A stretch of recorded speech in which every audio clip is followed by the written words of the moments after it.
about his future with the team. Here's some of it. What I can say is I'm very disappointed with the communication that's been had.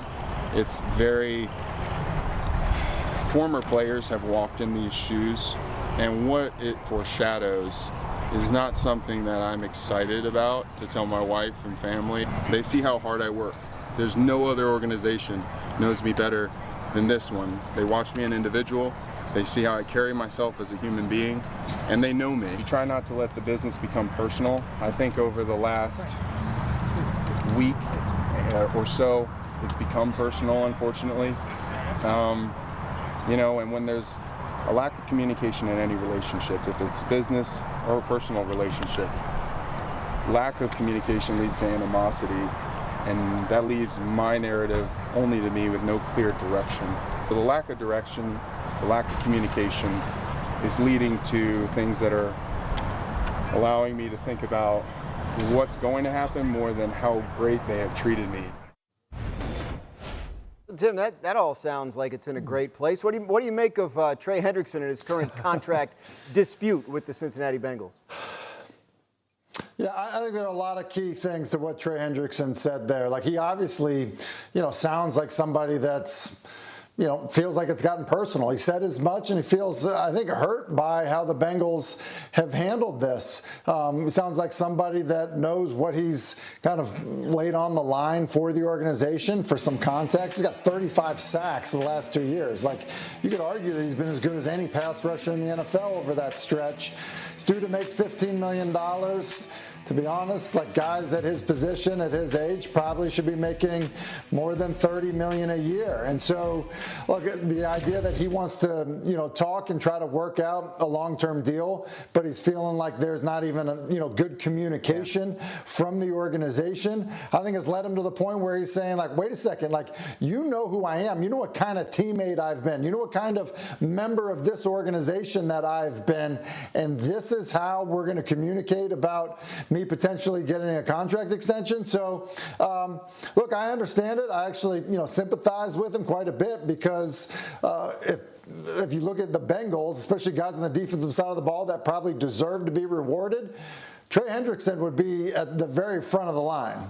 Sure, and look, they've had conversations throughout the offseason. They did get extensions done with their star wide receivers, Jamar Chase and T. Higgins, and obviously I think Trey Hendrickson felt like he would be next. They haven't been able to make it work. He's going to be 31 years old at some point this season, and that may be part of the holdup, but nonetheless, things do not seem to be in a great place between Trey Hendrickson and the Bengals. Now, back in February, Bengals quarterback Joe Burrow talked about the contract situations that were coming up this offseason in Cincinnati, and he had some suggestions on how they could make everybody happy. Here's what Burrow said to Barstool Sports at the time. Quote, "You could convert some of the money into a signing bonus, which will lower the cap hit. You can push some of the money to the back end of the contract. That lowers the cap hit. And then when you get to the back end of the contract, you can restructure it and convert it to a signing bonus. The Eagles are paying everybody. That seems like the way, whatever they're doing." So it all sounds simple. There's no doubt about it. When the Bengals have spoken publicly this offseason, they've talked about how they do have the cap space to extend all these guys. Tim, but what do you make of the Burrow side of all this? I'm sure he's happy they got Higgins and Chase done, but he would like Hendrickson there as well.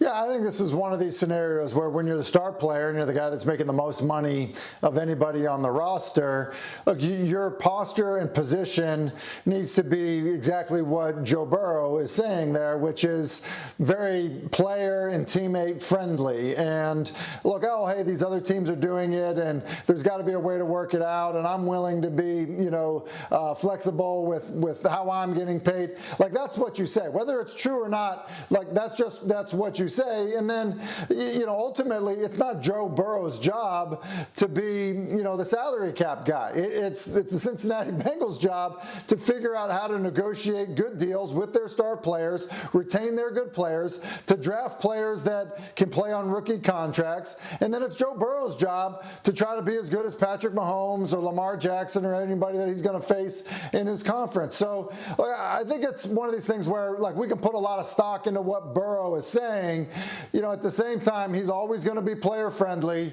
And ultimately, the team has to decide that they're willing to reward their star players and structure them to deals that make sense. You mentioned Trey Hendrickson's age. Look, yeah, he will turn 31. He's got 35 sacks the last 2 seasons. That is hard to replace. That is really hard to replace. And so I think when you look at it from Cincy's perspective, yeah, it's great to have 2-star wide receivers, but be careful because you might lose your best edge rusher. As we mentioned earlier, welcome in now Adam Schefter. Adam, what more can you tell us on this whole situation, where things stand with the Bengals and Trey Hendrickson?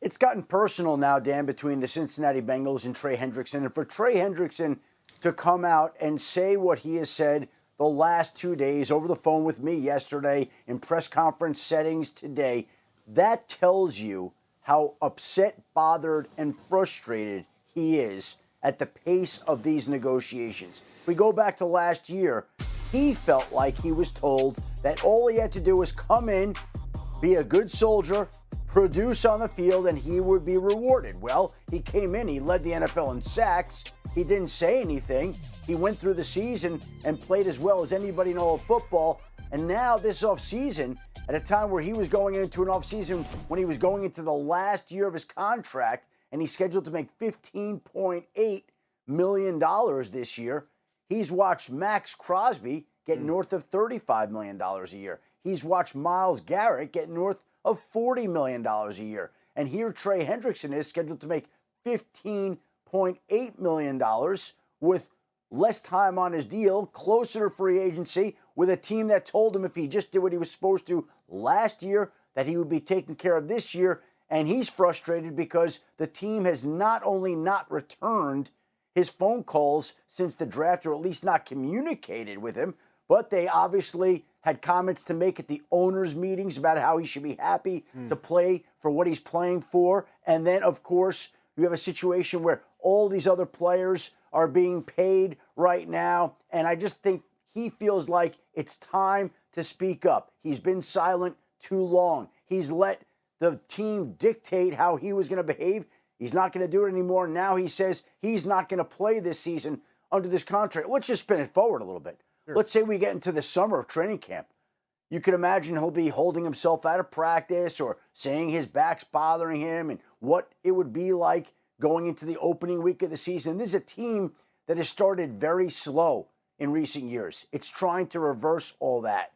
They've signed their wide receivers. They haven't signed their defensive end. They need this not to be a distraction going into the season, both sides. No doubt about it. And obviously his leverage, Adam, as you know, is I'll hold out, I won't play.